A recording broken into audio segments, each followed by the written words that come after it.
Hi friends, welcome to Meeja's kitchen. ఈరోజు వరలక్ష్మి వ్రతం vlog చూడండి ఫ్రెండ్స్. Last year vlog. అందరికీ వరలక్ష్మి వ్రతం శుభాకాంక్షలు. శ్రావణ మాసములో ఎంత శుద్ధిగా ఉంటామో అందరూ అమ్మవారి ఆశీస్సులతోని అష్టైశ్వర్యాలతోని అందరికీ మంచి జరగాలని కోరుకుంటూ ఆ దేవుడిని ప్రార్థిస్తున్నా. ఇప్పుడైతే మనము వరలక్ష్మి వ్రతం నేను మా ఇంట్లో ఎట్లా చేసుకున్నానో ఆ వ్లాగ్ చూడండి. నేనైతే అమ్మవారిని నాకు తెలిసిన పూజ, నాకు నచ్చినట్టుగా చిన్నగా చిన్న చిన్న అమ్మవార్లను అష్టలక్ష్ములుగా అంత మంచిగా రెడీ చేసుకొని పెద్ద అమ్మవారిని రెడీ చేసి మంచిగా ఇట్లా అష్టలక్ష్ములను అన్నీ ఇట్లా పెట్టేసుకున్నాను అనమాట. కానీ చాలా టైం పడుతుంది ఫ్రెండ్స్. అమ్మవార్లను ఏదో అనుకుంటాం కానీ అమ్మవార్లను ఆ డెకరేషన్ అదంతా చేయడానికైతే నాకు ఓవర్ నైట్ పట్టింది. మీరు నమ్ముతారో లేదో కానీ ఓవర్ నైట్ నేను ఆ అలంకరణ అంతా ఓవర్ నైట్ చేసిన అమ్మవారికి. ఆ అలంకరణ అంతా చేసుకొని ఎర్లీ మార్నింగ్ మనం లేచి ఇల్లు వాకిలు అన్నీ క్లీన్ చేసుకొని అమ్మవారి నైవేద్యాలన్నీ ప్రిపేర్ చేసుకున్న తర్వాత మన చుట్టాలని మా ముత్తైదులని పిలుచుకొని పసుపు పొట్టించుకుంటాము. మహాలక్ష్మి అమ్మవారికి ఈ శ్రావణ మాసంలో మనం వరలక్ష్మి వ్రతం చేసుకుంటే మన పసుపు కుంకుమలు చల్లగా ఉంటాయి అని చెప్పేసి మన సౌభాగ్యం కోసం ఈ వ్రతం ఆచరిస్తారనమాట. ఇంకోటి పిల్లలు కాని వాళ్ళకు పిల్లలు అవుతారు, మళ్ళీ ఇంట్లో ఏదైనా ప్రాబ్లమ్స్ ఉన్నా కానీ కూడా అవన్నీ సాల్వ్ అవుతాయి అని చెప్పేసి చాలామంది వరలక్ష్మి వ్రతం తప్పకుండా చేస్తారు. ఈ శ్రావణ మాసంలో లలిత పారాయణం అనేది చాలా ముఖ్యం ఫ్రెండ్స్. కంపల్సరీ శుక్రవారం రోజు లలిత పారాయణం చదువుకోండి, చాలా మంచి జరుగుతుంది. ఈ వరం మనకు ఎట్లా వచ్చిందంటే మహాశివుడు లక్ష్మీదేవికి ఈ వరం ఇచ్చిండ్రనమాట.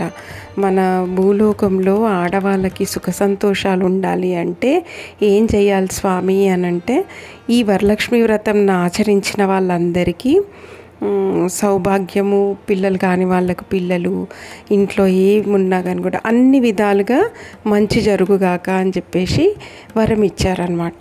సో అందుకనే ప్రతి ఒక్కరూ ఆడవాళ్ళందరికీ శ్రావణ మాసం అనేది పెద్ద గొప్ప వరం. అది ఆ శ్రావణ మాసంలో మనము ఉపవాసాలుండి పొద్దున్నే సూర్యుడు ఉదయించక ముందు లేచి దీపారాధన చేసుకుని పూజలు చేసుకొని ఉపవాసాలుండి శుక్రవారం రోజు అమ్మవారికి పౌర్ణమికి ఈ మాసంలో పౌర్ణమికి ముందు వచ్చే శుక్రవారం రోజు మనకి వరలక్ష్మి వ్రతం ఉంటుంది.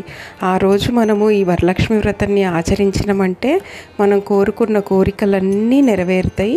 అమ్మవారికి కూడా ఎంతో ప్రీతికరమైన మాసం ఇది, ఎంతో ప్రీతికరమైన పూజ. నేనైతే మా చుట్టాలని నా ఫ్రెండ్స్ని అందరినీ పిలిచి ఇట్లా పూజ చేసుకుంటా. ప్రతి సంవత్సరం నేను ఈ పూజ చేసుకుంటా. నాకు చాలా ఇష్టమైన నెల అంటే శ్రావణ మాసము, కార్తీక మాసము. సో నేను చాలా నిష్టగా ఉండి ఈ పూజ అమ్మవారికి ఈ పూజ చేసుకుంటాను ఫ్రెండ్స్. సో ఇదైతే నేను నాకు నచ్చినట్టు అమ్మవారిని ఎంత ఓపికతోని నేను మంచిగా అలంకరించుకొని నాకు ఇష్టంగా అలంకరించుకుంటా అమ్మవారిని నాకు నచ్చినట్టు.